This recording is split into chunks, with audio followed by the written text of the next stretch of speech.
Hello everyone, welcome to another class. And in today's class, I am going to take up a very important topic.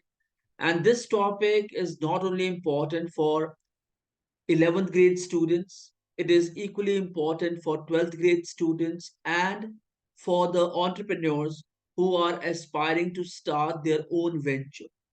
Now, this is something very important and it has a universal. In today's class, which is class number 3 from unit 3, that is a entrepreneurial journey, I'm taking two topics together. The first one is importance of idea evaluation, and second one is feasibility study. And believe me on this, Bacho, this is something so important. It is not only important for the business, it is equally important for the life as well.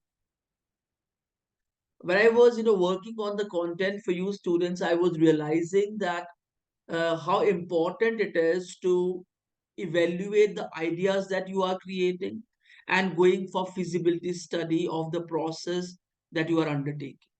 Something very crucial and important. And I'll assure you that surely you are going to encounter one or two questions in the paper from this specific topic.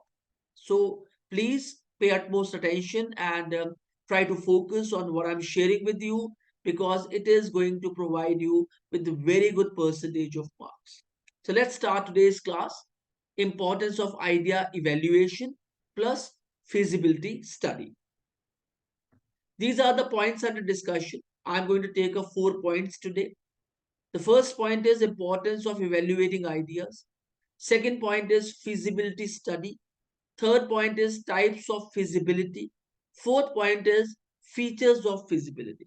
It is going to be a small class, a short class, but yes, it is equally important and effective. So let's take the first point, importance of evaluating the ideas. It contains 3 pointers. Let's take up the first one. Amidst of rapidly changing environment, it may seem that evaluating ideas are a big waste of time. पर जो जिस प्रकार से environment आज की date में 21st century में बदल रहा है, चेंज हो रहा है, लगने ऐसे लग पड़ा है कि जैसे आइडियाज को इवेल्युएट करना has become a big waste of time.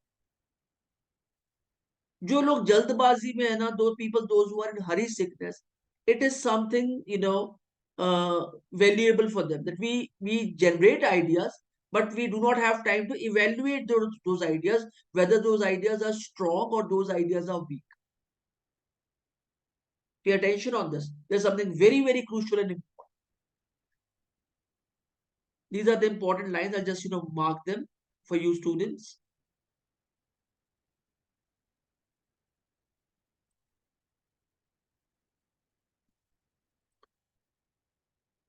Evaluating ideas are a big waste of time.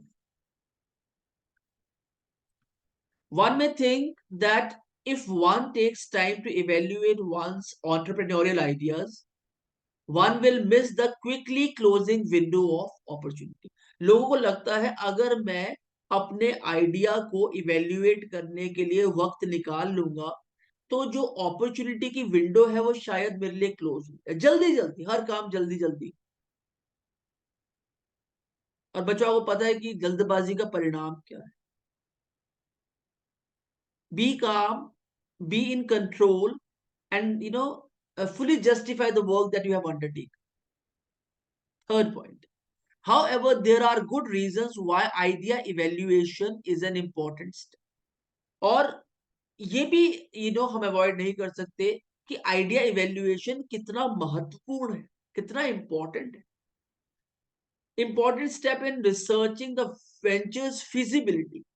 अरे वेंचर स्टार्ट करना आसान है, उसके बारे में सोचना आसान है, पर क्या वो वेंचर चलेगा नहीं चलेगा ये बता पाना बहुत मुश्किल है. और ये कैसे पॉसिबल है without evaluating the idea that you have created for yourself. मैंने अपनी जिंदगी में कई ऐसे लोग देखे हैं जिन्होंने बिजनेस स्टार्ट तो कर लिया, पर उन्हें ये नहीं पता था कि बिजनेस को फंड कैसे करना है, फाइनेंशियल स्टेबल कैसे करना है, you know where they have to start, who are there in specific customers. बिना किसी तैयारी के बिजनेस स्टार्ट कर दिया, सिर्फ ये शो ऑफ करने के लिए कि मैं businessman. No, evaluating your ideas are very very important. ये आपको स्ट्रगल से बचाता है, आपके बिजनेस को सपोर्ट करता है। It is a fundamental upbringing of your business. These three pointers are very very important. Next point, to decide what is important, इसलिए evaluation of ideas are important. क्या important और क्या important नहीं। Idea evaluation is important because it forces the entrepreneur to decide what is important to the entrepreneurial venture which the entrepreneur is pursuing. Potential ideas should be evaluated against what is important to him or her. तो बच्चों, आपने business start कर लिया है, business आप pursue कर रहे हैं, तो जो आपने बिजनेस स्टार्ट किया है, whether it is a feasible business और नॉट, वो तभी पता चलेगा कि उस आइडिया पे अगर आप काम करेंगे, उसे evaluate. Second point, to identify strength and weaknesses of the idea. Another reason that idea evaluation is important is that all ideas are not created equal. Some ideas that an entrepreneur produces will have better chances of success than the others. सारे ideas कामयाब कैसे हो सकते हैं? हम दिन में हजारों आइडियाज सोचते हैं, शायद 2 दिन पर इंप्लीमेंट करते हैं। अगर सारे आइडियाज में इंप्लीमेंट करने लग जाए तो हम खुद जानते हैं कि उसमें कामयाबी मिलना नामुमकिन है। तो फिर ये हम कैसे कर लेते हैं कि एक आइडिया क्रिएट किया, उसको बिजनेस स्टार्ट कर लिया, बिना सोचे समझे कि whether that business going to flourish और नॉट। Again an irony, a big irony. By evaluating the strengths and weaknesses of each idea, the entrepreneur is forced to identify and assess the strong and weak points, because in looking at the strengths and weaknesses of each alternative, one is getting information to help one to make a better decision. पर जब हम idea की strengths, idea की weaknesses पर काम करते हैं, जब हमें पता चलता है कि इस आइडिया में स्ट्रेंथ्स ज्यादा है और वीकनेसेस कम है, और वो भी खुद से नहीं करना, you need to allow somebody to participate and tell it to you whether this idea is going to work for you or not. जब आपको स्ट्रेंथ्स पता है तो आपको ये भी पता है कि उससे अपॉर्चुनिटीज आपको मिलेगी। अगर आपको वीकनेसेस पता है तो आपको इससे पता है कि आपको थ्रेट्स मिलेंगे। तो इसलिए किसी भी आइडिया को विदाउट इवेल्युएट करे बिना इंप्लीमेंट करना is recipe of fiasco and disaster. So a person should not do it and try to work on evaluating the ideas before. To make the best use of limited resources, idea evaluation is really important. The next reason why idea evaluation is important has to do with the reality of limited resources and resources. किसी के पास, जो भी initially business start कर रहा है, जो व्यक्ति as a proprietor, उसके पास फंड्स भी कम है, उसके पास रिसोर्सेज भी कम, उसके पास स्टेबिलिटी भी नहीं है, तो क्यों हर चीज को जोखिम पे डाल? Most entrepreneurs have limited amount of money, time, people or other resources that will be needed to pursue their entrepreneurial ideas. By evaluating their entrepreneurial ideas, they can make sure their choices make the best use of those limited resources. हर एक के पास limited resources है, और अगर आप चाहते हैं कि उन लिमिटेड रिसोर्सेज का ऑप्टिमम यूसेज हो, तो आइडिया को परस्यू करने से पहले इवेल्युएट करना बहुत जरूरी। बच्चों, हम जब भी किसी जगह पर घर से बाहर 100-150 किलोमीटर दूर जाते हैं, तो हमेशा पहले प्लान कर लेते हैं कि हम वहां पहले पहुंच पाएंगे या नहीं पहुंच पाएंगे। हम गूगल मैप से देखते हैं कि वहां पर बहुत ज्यादा ट्रैफिक तो नहीं मिलेगा, क्या हमें पहले निकलना पड़ेगा, बाद में निकलना पड़ेगा। मुझे किसी जगह पर 1 घंटे में पहुंचना है, and that place is 80 kilometre from my place, और मैं वहां के लिए अगर 10 बजे निकलूंगा, जहाँ in NCR and Delhi bumper to bumper में ट्रैफिक मिलता है, तो हमें वहां 2 से 2.5 घंटे तो ट्रैफिक पे लग जाएगी। तो इसलिए अपने आइडियाज को इवेल्युएट करना is very important. Excuse me. Fourth, to minimise risk while maximising return.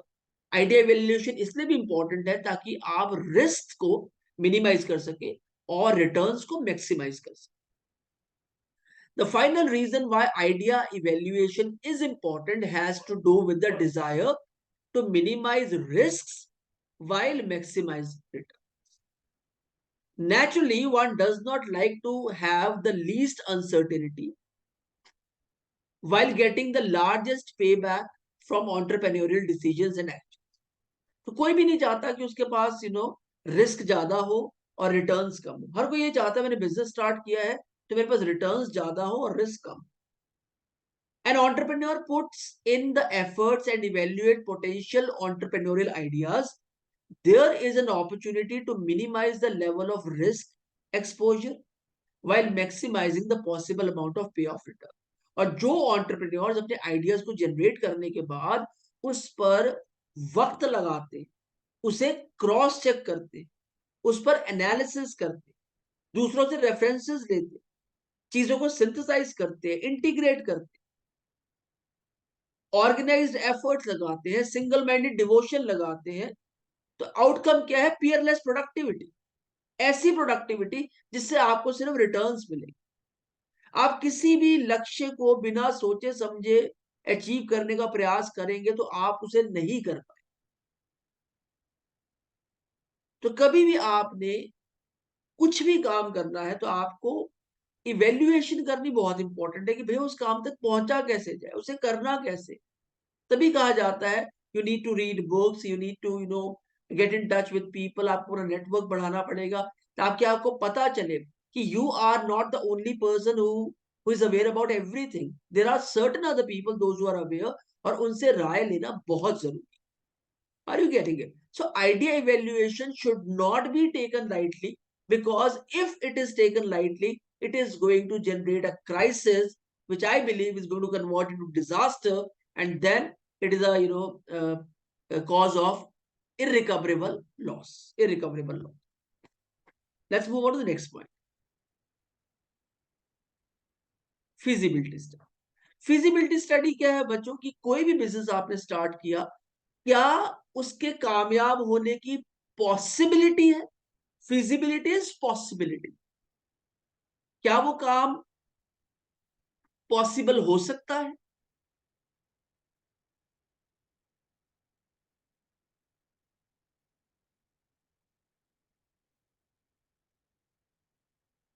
Just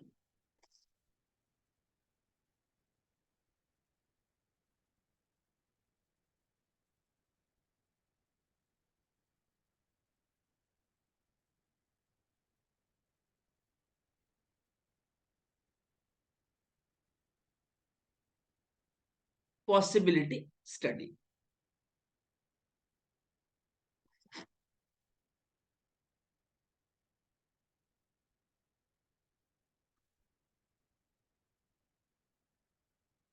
अब हम बात करते हैं यूनिवर्सिटी ऑफ रोचेस्टर के बारे में। Center for Entrepreneurship at University of Rochester explained that a feasibility study, which is again a possibility study, can be defined as a controlled process for identifying problems and opportunities, determining objectives, describing situations, defining successful outcomes, and assessing the range of cost and benefits associated with several alternatives for solving a problem. वो कहते हैं कि किसी भी problem को आपने solve करना है तो उससे पहले आपको प्रॉब्लम को ब्रेकअप करना पड़ेगा into parts where you are analysing each and every part in order to understand the complete problem. और वो क्या कहते हैं? A feasibility study can be defined as a controlled process for identifying problem and opportunities. अब मैं काम start कर रहा हूं, इस काम में सिर्फ मुझे अपॉर्चुनिटीज तो नहीं मिले। वो लोग बड़े नादान होते हैं, बड़े एवरेज बिजनेसमैन होते हैं जो यही सोचते रहते हैं कि किसी काम को स्टार्ट करेंगे तो सिर्फ उसमें अपॉर्चुनिटीज मिलेंगी, सिर्फ उसमें पॉसिबिलिटीज मिले, सिर्फ उसमें हमें हमारे को बेनिफिट्स मिले। सेकंड पॉइंटर है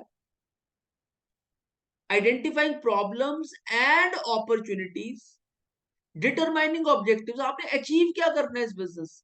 what is your goal? What you want to get out of the business? Money is the residue of adding value into a customer's life.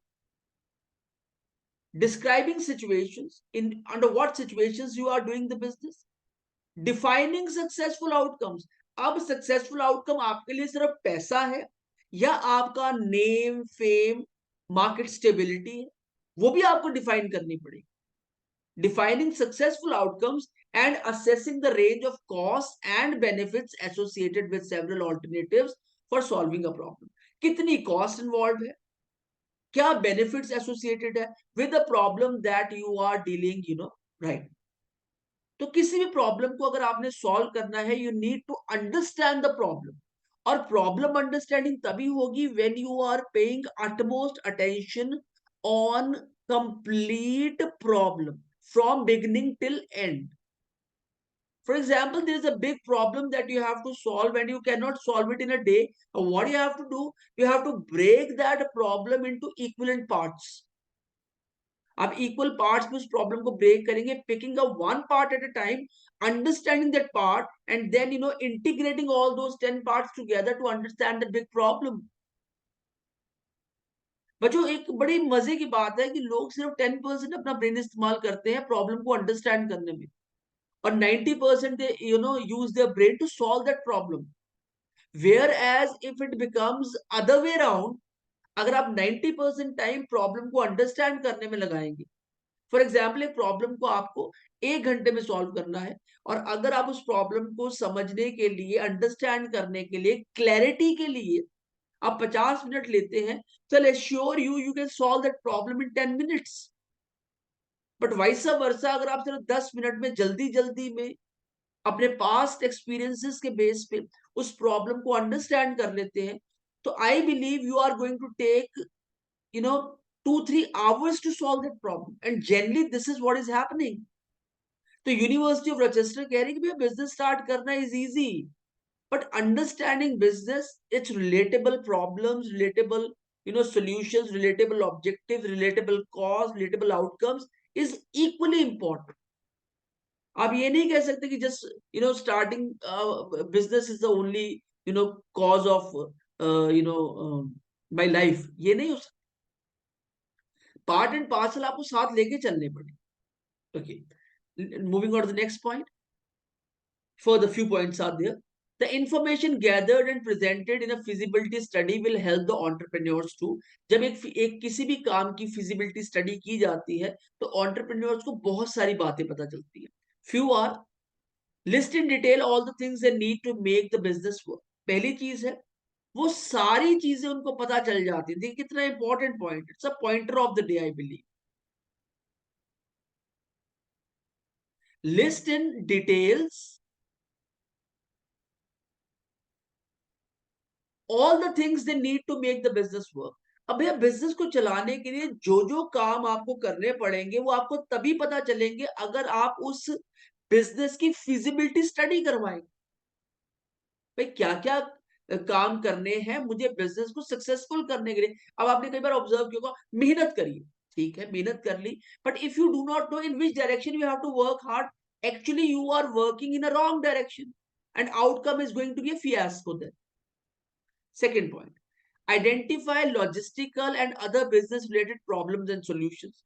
अब आप अगर प्रोडक्शन में है तो आपको ये पता होना चाहिए कि लॉजिस्टिक्स के लिए रिलेटेड क्या प्रॉब्लम्स हैं, उनके सॉल्यूशंस क्या है, and how you are going to solve those problems and bring out the solutions. Next is develop marketing strategies to convince a bank or investor that their business is worth considering as an investment. अब आपको तो लगता है कि आपका business बहुत अच्छा है, सारी दुनिया उसे बहुत पसंद करेगी, सारी दुनिया से बहुत लाइक करेगी, just go to the bank with business plan and ask for the investment from the bank. You get to know where you are standing. तो सिर्फ इमोशंस के बेस पे अगर आप बिजनेस चलाएंगे तो business is going to take you away from there. क्योंकि बच्चों जो फैसले होते हैं ना, लाइफ के फैसले, वो दिमाग से लिए जाते हैं, और जो बहुत इमोशनल आदमी होता है ना, फैसले दिल से लेता है, और वहीं पर प्रॉब्लम हो जाती है. वो अच्छाई को ही कानून मानने लग जाते हैं. अच्छाई मतलब अच्छा होना इस कानून. उन्हें ऐसा लगता है जैसे हम हैं वैसे दूसरे हैं. क्योंकि when you are dealing with clients and parties and people, people are very alert, they are very agile, उन्हें ये पता है what they do not have to do. और कितनी इंपॉर्टेंट बात मैंने यहाँ कही, what they do not have to do. हमें हमेशा पता होता है what we have to do, but we do not know what we do not have to do. पर लोगों को ये पता है, क्लाइंट्स को ये पता है। हमें लगता है हम अच्छे हैं तो लोग ये कहे no no we have to do business only with you. तो आपको ऐसा बिजनेस क्रिएट करना पड़ेगा जिसमें आपको खुद से नॉलेज हो, खुद से आप कन्विंस्ड हो that whatsoever you are doing is going to pay you. I am repeating once again, जो आप बिजनेस कर रहे हैं उससे आपको खुद से आपको कन्विंस होना पड़ेगा that that business is going to serve you. अगर आप अपने बिजनेस पर विश्वास नहीं करेंगे तो who else is going to believe on your business? Are you getting it? 12th के अंदर एक सत्यव्रता दे की केस स्टडी मैंने करवाई है, आप मेरी लिस्ट ऑफ केस स्टडी सारी देख सकते हैं। श्री लेदर्स के फाउंडर थे। वो कहते थे पहले कस्टमर के बिलीव से पहले भैया मुझे अपना बिलीव बनाना पड़ा कि जो मैं काम कर रहा हूं it is going to add value to person life. आज श्री लेदर्स है such a big firm. There's a big reason behind it, and the reason is the belief of the owner, the belief of the founder of the company. Let's move on. Next point, serve as a solid foundation for developing their business plan. आपका business plan तभी develop होगा सभी ये सारी चीजें पूरी हो जाएगी। Business plan is very crucial. आप half hearted business plan submit तो करके देखिए, लग पता जाएगा कि where you are standing. Business plan का मतलब क्या, भाई ये मेरा प्लान है, 6 महीने बाद हम यहाँ पे होंगे, 1 साल बाद हम यहाँ पे होंगे, 2 साल बाद हम यहाँ पे होंगे, 3 साल बाद हम ये प्रॉफिट रीप कर रहे होंगे, 5 साल बाद हम ये प्रॉफिट रीप कर रहे होंगे। कहना बहुत आसान है, पर उस प्रॉफिट को रीप करना और लोगों को जो आपके काम में इन्वेस्ट करेंगे उनको विश्वास दिलाना इज अगेन अ टास्क। पर जब आप फिजिबिलिटी स्टडी करते हैं तो आपको पता लगने लग जाता है कि what you are missing in your business that should not be there. क्यों ऐसा होता है? एक आदमी छोटा सा बिजनेस स्टार्ट करता है, it grows bye leaps and bounds. और कई आदमी बड़े बड़े बिजनेस स्टार्ट करते हैं बंद हो जाते हैं because they do not focus on feasibility study of the business. Next point, even if entrepreneurs have a great business idea, they still must find a cost effective way to market and sell their products and services. Ideas are one thing, products and services is another thing. Market them and taking them to the customers is a different thing altogether. अब ये नहीं कह सकते I am having a very good product and it is going to get sold sell off on its own. No, ऐसा नहीं हो सकता। आपको प्रोडक्ट को मार्केट करना पड़ेगा, लोगों तक पहुंचाना पड़ेगा, नेटवर्क फॉर्मेशन करनी पड़ेगी, रेगुलर कॉलिंग करनी पड़ेगी, you have to do social marketing, you have to put ads, you have to put banners, and in order to do generate awareness you have to do ATL BTL activities, ताकि लोगों को पता चल सके that this sort of a company which can solve people's problem genuinely exists. आप कहे जी नहीं नहीं, एप्पल कहता नहीं नहीं हमारे पास तो बहुत अच्छा मोबाइल फोन है, अब आगे देख लो। आगे नहीं, ये बिजनेस है बच्चों। फिर वही हम इमोशनल हो जाते हैं, हमें लगता है हम बहुत अच्छा कर रहे हैं, पर people they want a different response all together. ये तो रिएक्शन हो गया, ये तो ईगो सेटिस्फैक्शन हो गया कि मैं बिजनेस अच्छा कर रहा हूं, इसमें मुझे प्रॉफिट नहीं आ रहा, कोई बात नहीं, but my ego is satisfied. No, for that you have to do market. Next point, for example, most commercial spaces lease place restrictions of business that can have a dramatic impact on income. A lease may limit business hours and days, parking spaces, restrict the product or service that can be offered in some cases, even limit the number of customers a business can receive each day. पर जो अब बहुत सारे commercial spaces ऐसे हैं जहाँ जो लोग ओन नहीं करते, लीज पे ले लेते हैं, तो उससे बिजनेस के ऊपर, इनकम के ऊपर बहुत ड्रामेटिक इफेक्ट पड़ता है। क्वेश्चन क्या है कि certain businesses which are big businesses they require space, they require parking areas. पर अगर आप लीज पे बिजनेस लेते हैं तो बट ऑब्वियस है the party who has given you that space on lease वो अपनी भी इंटरफेरेंस बीच में रखेंगे and that is going to cause you a problem. I will give an example here. 2007-8 में मैं एक कंपनी में काम करता था। I won't disclose the name of the company, पर उस कंपनी में कुछ प्रॉब्लम्स थी। मैं आपको बताता हूँ क्या प्रॉब्लम्स थी। जिस एरिया में वो उन्होंने लीज पर अपना स्पेस ले रखा था, जहां पर उनके 4-5 हजार एम्प्लॉयज काम करते थे, वो उस एरिया में इलेक्ट्रिसिटी नहीं थी, मतलब कमर्शियल इलेक्ट्रिसिटी नहीं थी। तो आप यकीन करिए कि सुबह सुबह 7:30-8 बजे ऑफिस स्टार्ट हो जाता था। तो they start the office on generator. कितने सारे कई सौ एसी चलते थे, तो बड़ा जनरेटर स्टार्ट होता था। उसकी maintenance cost, diesel and all those things. और अच्छा, उसके बाद उस एरिया में तो लोग बैठते थे। अब पार्किंग, इतने सारे लोग आते थे, ऑफिसर रेंज आती थी, सीनियर मैनेजर्स आते थे, सबकी गाड़ियां लगनी होती थी। तो अब क्या होता था, जो पार्किंग होती थी वो ऑफिस से कई 100 मीटर दूर होती थी। तो आपको अगर पहली पार्किंग ब्लॉक्ड है, भरी हुई है, आप दूसरी में जाएंगे वो भरी हुई है, आप तीसरी में जाएंगे वो भी भरी हुई है, तो you have to go to a far away place. अब इसका मतलब क्या है कि अगर आप ऑन टाइम पे है ऑफिस में, तो पहले तो आपको पार्किंग का प्रॉब्लम रह जाए। तो जो ये एग्जाम्पल है, इसका मतलब ही ये है कि if you are running a big business and you are operating on lease और for a commercial place, then you have to compromise on certain things. तो ये भी समझ के चलना है कि आपने किस प्रकार का स्पेस लेना है और कैसे उसे यूटिलाइज कर। Are you getting it? देखिए बच्चों, बिजनेस का ड्रीम लेना ना बड़ा आसान। हमको ना, सबको ना वो रोजी पिक्चर नजर आती है, ब्यूटीफुल पिक्चर नजर आती है of all the billionaires and billionaires and their lavish lifestyles. ऐसा नहीं है। ये जो आउटकम है ना, कई डिकेड्स के बाद, आप बड़ी बड़ी कंपनीज को आज देख लीजिए, कई कई 100 100 साल पुरानी कंपनीज, तो 100 साल की कंसेक्यूटिव लेबर है, वो उसका आउटकम है। हमें क्या लगता है, हमने बस 1 साल 2 साल 4 साल बिजनेस चला लिया, और हम कई बार उन एंटरप्रेन्योर्स को देखते हैं, those who are outside our country, those who are European countries, जहां पर economy is thriving, developed nations है, वहां पर approach of people, approach of customers is very different from our country. तो अगर हमें अपना बिजनेस स्टार्ट करना है, तो हमें ये पता होना चाहिए whether the business had some feasibility. If yes, then what they are, and if no, then what they are not. We need to understand.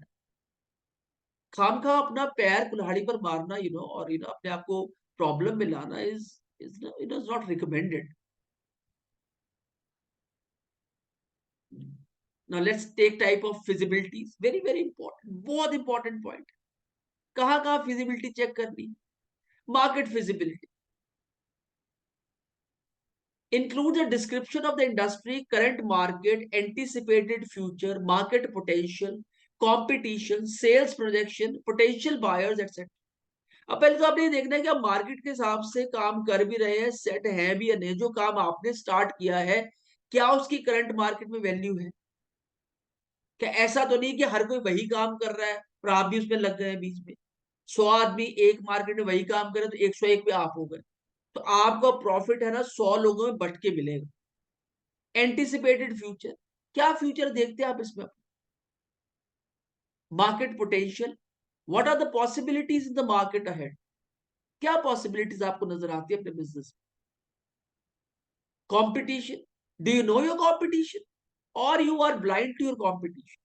आपको लगता है कि आपका कोई कॉम्पिटिटर है भी या नहीं, या आपको ये लगता है बस मेरे अलावा कोई और काम कर ही नहीं सकता? सेल्स प्रोजेक्शन, कहाँ देखते हैं आप सेल्स? क्या आप रोज की सेल्स को चेक करके एक महीने की यू नो कंप्यूटेड सेल्स निकालते हैं कि पर डे के हिसाब से मैंने ये कमाया है, मेरा इतना खर्चा है, कि मेरी इतनी बिजनेस की रिक्वायरमेंट्स हैं, ये हर टाइप का खर्चा निकालने के बाद ये मेरे हाथ में बच रहा है, क्या आप अपनी जेब से निकाल लगा रहे हैं? पोटेंशियल बायर्स कौन कौन से हैं आप? क्या आप इतने केपेबल हैं कि आप उनको हैंडल कर सके? आप उन्हें हैंडल कर रहे हैं, आप उन्हें अप्रोच कर रहे हैं, या डर के बैठे हुए? तो market feasibility is very important. Technical feasibility, details on how to deliver a product or service, material, labor, transportation, where the business will be located, technology needed, etc. अब प्रोडक्ट की डिलीवरी है, सर्विस भेजनी है, किस प्रकार का material use करेंगे आप? अगर आप प्रोडक्शन में ही आ गए हैं सीधे से, तो किस प्रकार का मटेरियल यूज कर रहे हैं? गुड क्वालिटी मटेरियल और एवरेज वन, तो आउटकम वही होगा। Good quality product, good quality machinery, good quality outcome. Average तो एवरेज आउटकम। लेबर किस प्रकार की आप यूज करें, लोग हैं भी या नहीं है? या आप लोनर की तरह आप काम कर रहे हैं, आपने प्रोप्राइटर बिजनेस स्टार्ट कर लिया है, transportation, will you be able to manage it? If yes it's okay, if no then you have to think about it. Business कहाँ पे लोकेट करना है, क्या टेक्नोलॉजी यूज करनी, और you are satisfied with old technology. बच्चों मैं आपको एक एग्जांपल और देता हूँ यहाँ पे। मैं कुछ टाइम पहले ऑनलाइन क्लासेस ले रहा था, और मेरे पास अ, जो सिस्टम था वो you know it's an older one, पुराना सिस्टम था मेरे पास, और P3 था मेरे पास।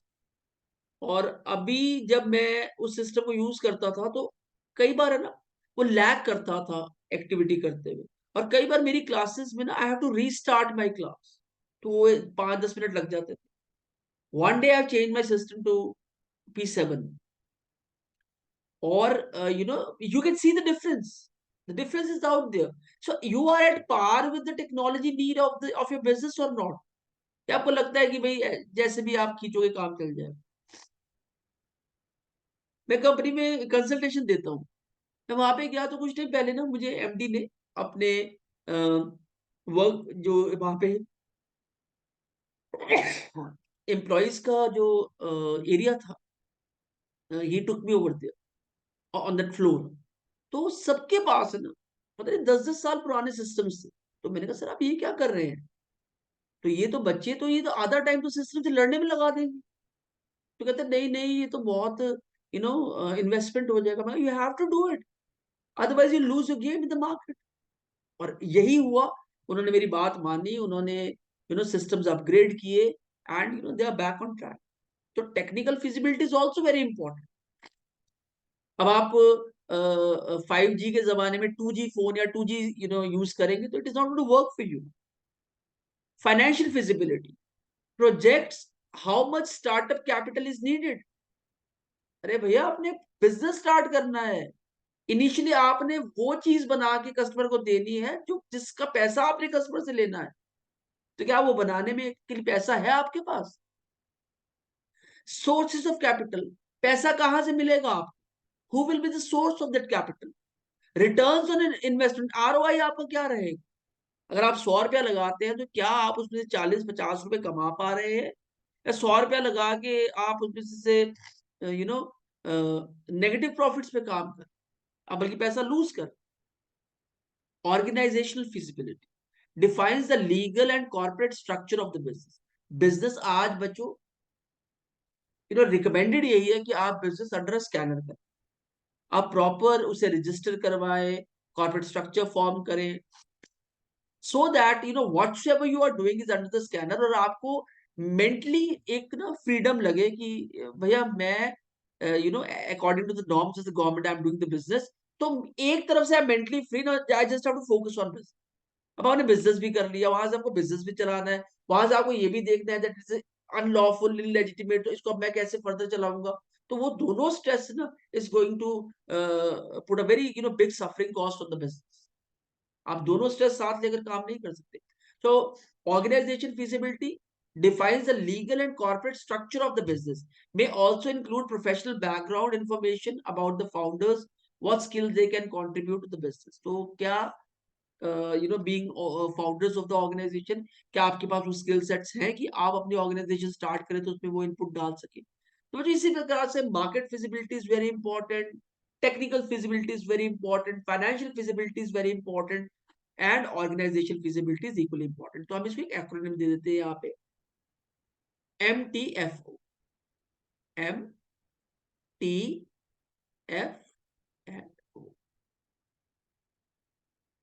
Features of feasibility. फीचर्स देख ले, ट्रेड्स देख ले। A feasibility study is a process in which an idea is studied to see if it is feasible, that is, if and how it will work.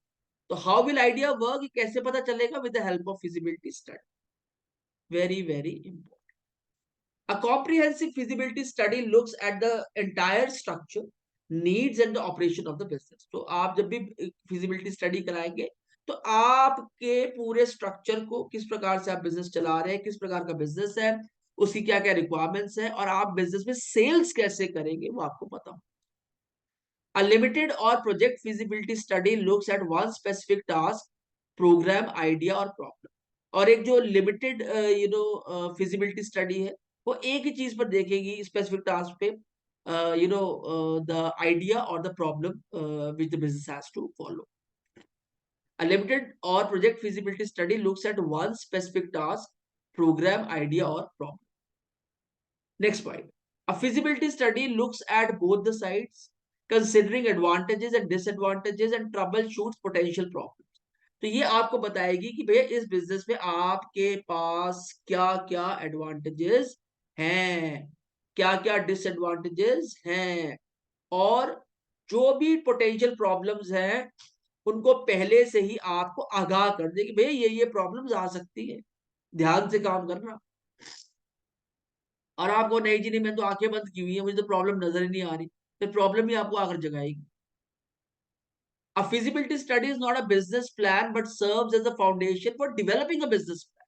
ये कोई business plan नहीं है, ये एक फाउंडेशन है ताकि आप अपने बिजनेस प्लान को डेवलप कर सके.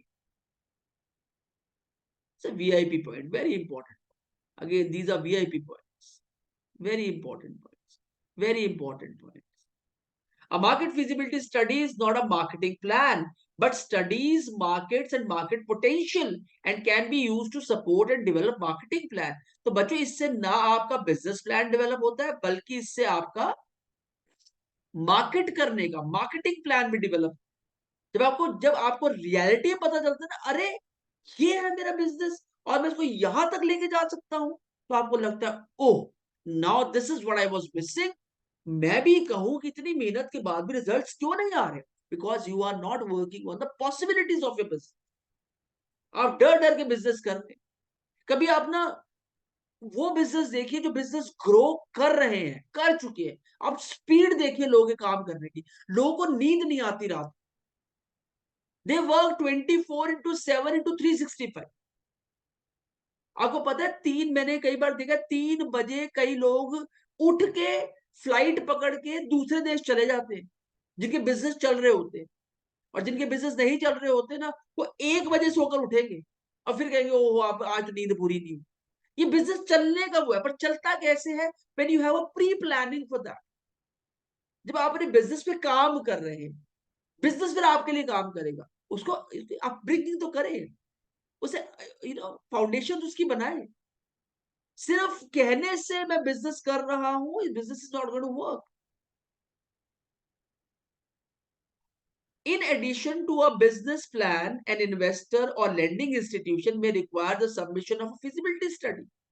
कहते हैं बिजनेस प्लान के साथ जो आपको पैसा देगा, कहिए भैया फिजिबिलिटी स्टडी कॉपी डाल दो बीच में, हम देखना चाहते हैं कि क्या एडवांटेजेस है क्या डिसएडवांटेज है.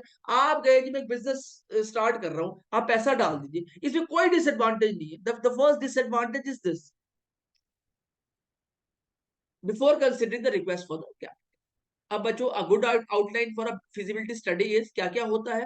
पहले है इंट्रोडक्शन. सेकंड इज प्रोडक्ट और सर्विसेज. क्या आप प्रोडक्ट बना रहे हैं, सर्विस बना रहे हैं, किस प्रकार की आप टेक्नोलॉजी यूज कर रहे हैं, किस प्रकार का मार्केट एनवायरनमेंट आप मतलब सर्व कर रहे हैं, किस मार्केट एनवायरनमेंट को आप सर्व कर रहे हैं, आपकी कौन कौन कंटेंडर्स हैं, कॉम्पिटिटर्स हैं, कौन सी इंडस्ट्री है आप, बिजनेस मॉडल क्या है, सर्विस है, प्रोडक्शन है. फिर आपने एक्सप्लेन करना है कि भैया मैं इस प्रकार से सर्विसेज दूंगा, इस प्रकार से प्रोडक्शन करूंगा, मैं इस स्पेसिफिक एरिया में प्रोडक्शन करूंगा, मैं इस स्पेसिफिक पार्ट की प्रोडक्शन करूंगा. Market and sales strategy, marketing कैसे करेंगे और सेल्स कैसे लाए. प्रोडक्शन ऑपरेशंस रिक्वायरमेंट, जब आपने प्रोडक्शन करनी है उसे कैसे चलाएंगे, वो सिर्फ नाम से नहीं चल जाएगी. Are you getting it? Then management and personal requirements, फिर बिजनेस को मैनेज करना कि भाई आपने एक पूरा सिस्टम बना दिया, वो सिस्टम को रेगुलरली मैनेज किया जा रहा है, step by step, step 1, step 2, step 3, step 4, step 5, step 6, step 7, step 8. फिर नेक्स्ट डे 1 2 3 4 5 6 7 8, फिर नेक्स्ट डे 1 2 3 4 5 6 7 8, फिर नेक्स्ट डे. तो क्या होगा, आपका एक सिस्टम बनेगा ना, तो उस सिस्टम से कस्टमर भी जुड़ जाएगा. पर यहां कोई सिस्टम ही नहीं है. मैंने कई लोग देखे, they do the business, they do it very care freeness way. ठीक है बिजनेस कर रहे हैं तो बिजनेस कर रहे हैं, know that is not the way ना। जो आपका सिस्टम है वो आपकी पेमेंट का सिस्टम है, वो आपके कस्टमर का सिस्टम है, वो आपके क्लाइंट का सिस्टम है। रेगुलेशन एंड एनवायरमेंटल इश्यूज, क्या क्या रेगुलेशन है, रूल एंड रेगुलेशन है आपने फॉलो किए हैं। अगर आप प्रोडक्शन में है तो क्या आप एनवायरमेंटल लॉज को फॉलो करते हैं, कार्बन फुटप्रिंट्स पर काम करते हैं, आप इन सब चीजों के ऊपर काम करते हैं नहीं करते, that's very important. Critical risk factors, कहाँ कहाँ आपको रिस्क नजर आ रहा है, रिस्क आ सकता है। मेरी बात आप याद रखिएगा, आप किसी बिजनेस में बिना सोचे समझे मेहनत करेंगे ना वो भी बेकार, सोच समझ के मेहनत करेंगे वो फायदेमंद। कई लोग क्या करते हैं, उनके पास पैसा होता है वो बिना सोचे समझे पैसा इन्वेस्ट करते रहते हैं, और फिर एंड में ना पैसा काम आता है ना मेहनत काम आती है। On the other hand there are certain people those who work on feasibility study and then they get to know, where I'm getting wrong and what I should not be doing. Financial predictions including balance sheet, income statement, cash flow statement, break even analysis and capital requirement. फिर financial predictions are very very important. Balance sheet क्या कहती है, you are in profits or loss. Income statement क्या कहता है, are you earning और are you losing. Cash flow statement क्या कहता है कि आपने कितना इन्वेस्ट किया और कितना आपको रिटर्न आ रहा है. ब्रेक इवन एनालिसिस, क्या आप जितना पैसा इन्वेस्ट कर चुके हैं क्या आपको वापस आ गया है, अभी ब्रेक इवन एनालिसिस अचीव हो पाया नहीं हो पाया. और कैपिटल रिक्वायरमेंट्स आपको कब कब पड़े, क्योंकि बिजनेस का मतलब ही कैपिटल रिक्वायरमेंट है. और फिर आपने कंक्लूजन कर. तो बच्चों अगर आप इन सारे हेडर्स को लेकर एक फिजिबिलिटी स्टडी बनाएंगे तो आपको अपने बिजनेस को प्रिडिक्ट करने का मौका मिले. मैं सिमिलरली मैं बच्चों को कहता हूं, जब आप अपने बोर्ड्स की तैयारी करें, फाइनल पेपर्स की तैयारी करें, आपको पता होना चाहिए what is to be done, what is not to be done. Life is nothing but a system. मैं ये चीजें जब फिजिबिलिटी स्टडी में आपको बिजनेस के लिए पढ़ा सकता हूं, don't you think so this feasibility study is also possible anywhere in any task you are doing. आपके एग्जामिनेशन के लिए भी उतनी important. Are you getting it? So, in the beginning, I've told you this is not only important for 11th grader students, 12th graders, it is also equally important for the aspirants, those who are doing business. अगर आपका business नहीं चल रहा है तो आपको पता होना चाहिए whom you have to consult, whom you have to meet, whom you have to talk, and what you have to ask. हमेशा बच्चों में रिकमेंड करता हूं, जितने ही बच्चे मेरी क्लासेस देख रहे हैं यार, कि आपने अपना स्वॉट हर 10वें दिन करना, कि इन 10 दिनों में मेरी स्ट्रेंथ्स क्या बनी, इन 10 दिनों में मेरी वीकनेसेस क्या बनी. क्योंकि स्ट्रेंथ्स के बेस पे आपको अपॉर्चुनिटीज मिलेंगी और वीकनेसेस के बेस पे आपको थ्रेट्स मिलेंगे. तो अगर आपके बिजनेस में आपको रेगुलरली या पढ़ाई में रेगुलरली आपको डर का सामना करना पड़ रहा है तो इसका मतलब है वीकनेसेस कहीं प्रचंड हो रखी, बढ़ गई. काम करिए उन, स्वॉट एनालिसिस करो. ठीक है. तो with this we have come to the end of today's class where we have taken these 4 pointers. Importance of evaluating ideas, idea को इवेल्युएट करना बहुत इंपॉर्टेंट है, उसके बिना काम नहीं चलेगा. feasibility study is equally important, types of feasibility studies that we have taken and features of feasibility study. और हम मैंने आपको एक्रोनिम भी दिया था MTFO, market feasibility, technical feasibility, financial feasibility and organisational feasibility. So बच्चों, on the basis of today's class this is our rigorous practice section जिसमें मैंने आपको सिनॉप्सिस दिया है आज की क्लास का. 10 मोस्ट इंपॉर्टेंट वर्ड्स दिए हैं जिनका मैंने आपको मीनिंग दिया है इंग्लिश और हिंदी. शोर शॉर्ट क्वेश्चन एंड आंसर्स दिए हैं 10, उसके आंसर्स भी हैं. ऑब्जेक्टिव टाइप क्वेश्चंस दिए हैं 10 along with answers, true and false statements along with answers, and fill in the blanks along with answers. They are 10 in number. So bachcho, if you have reached here and you have started understanding entrepreneurship with us, these classes are free classes for all the students across the country, those who are in 11th and 12th grade. I request you to be the part of this channel. Learn as much as you can, because in every class we are providing you, detailed description on the topics and rigorous practice section. और कहीं ये ना हो आप इन classes को करने के बाद you'll become a topper in CBSE. So बच्चों, until we meet next time, bye bye for now. God bless you all and take care. A presentation by Team Mavericks India Solution. With Mavericks India, you will always gain. Bye bye for now.